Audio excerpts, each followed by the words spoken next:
Përshëndetje shenja e binjakëve, kjo është panorama e interpretimit javor. Pas lutjes dhe meditimit, kartat i ndava në 4 sfera jetësore, të cilat janë gjendja juaj, familja, dashuria, puna dhe një prizëm orakëll.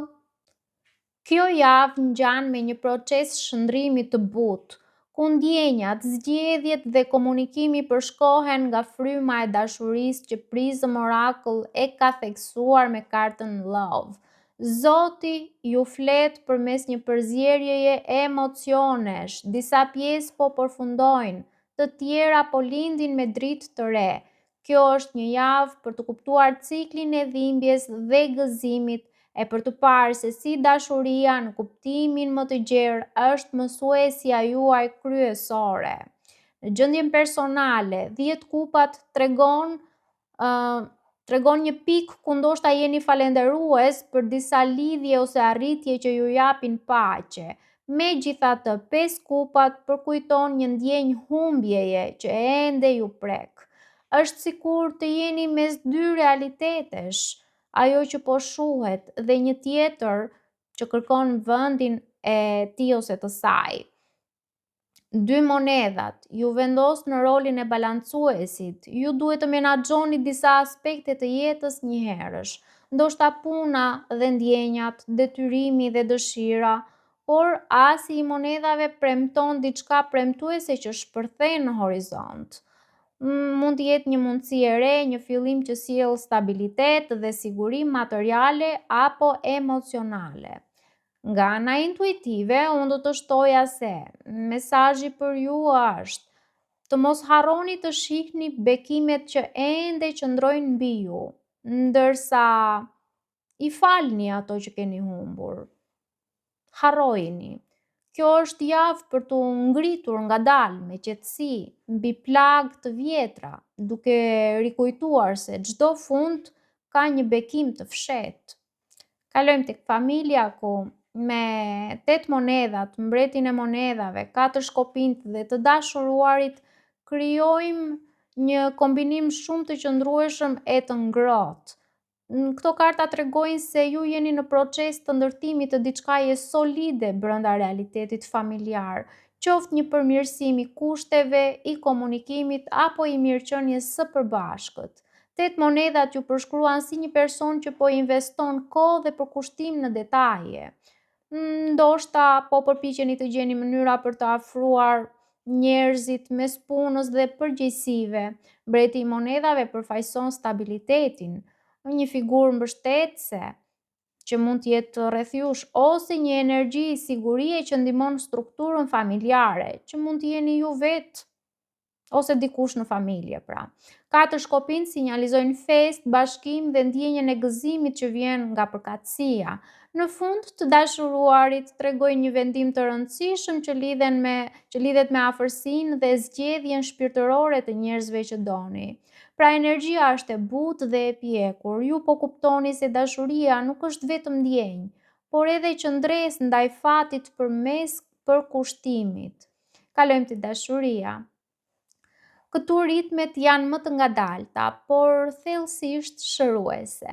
Karroca dhe 6 monedhat paralajmërojnë nevojën për të marrë kontrollin e drejtimit emocional, pa harruar ekuilibrin midis dhënies dhe marrjes.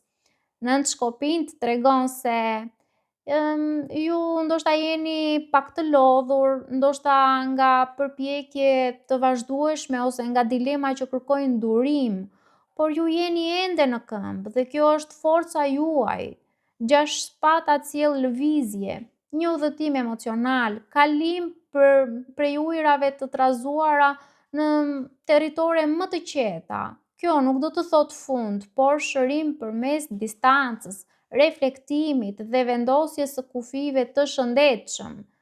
Nëse jeni në çift, unë do thoja që java mund të sjellë nevojën për një udhëtim simbolik, qoftë një bisedë ndershme ose një pushim emocional për të rigjetur frymën e lidhjes.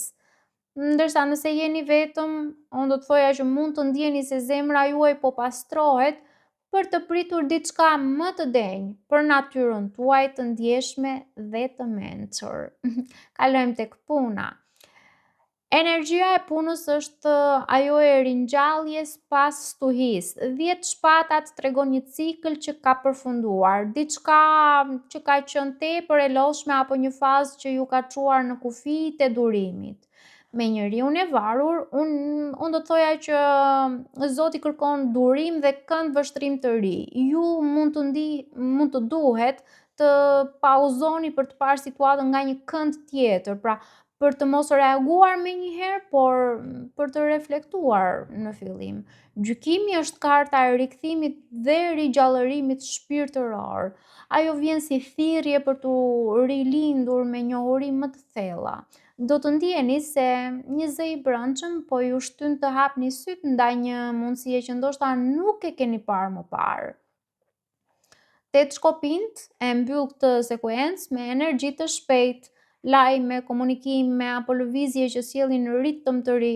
Një çështje pune mund të përshpejtohet papritur, mund të ketë një çlirim pas një periudhe të gjatë bllokimi, stagnimi. Pra në nivel intuitiv, unë do të thoja që ky është moment të zgjimi në aspektin profesional, por kërkon që ju të dorëzoheni për një çast në mënyrë që Zoti dhe universi të bëjë të vetën. Në Prism Oracle kemi love, fjalë e vetme por thelbësore. Pra dashuria këtu nuk flet vetëm për marrëdhëniet romantike, është një frekuencë që kërkon të rikthehet në çdo zonë të jetës suaj. Pra, nëse javët e fundit janë ndjerë të lodhshme, kjo kartë ju kujton se është dashuria ajo që rigjeneron gjithçka. Dashuria për veten, për procesin, për njerëzit që ju rrethojnë, për udhëtimet, për natyrën, për Zotin, për çdo gjë që është e zgjedhur nga ju. Pra, ky orakull ju thot, mbushni çdo vend bosh me dashuri dhe hapat do të ndriçohen vetë. Paçim.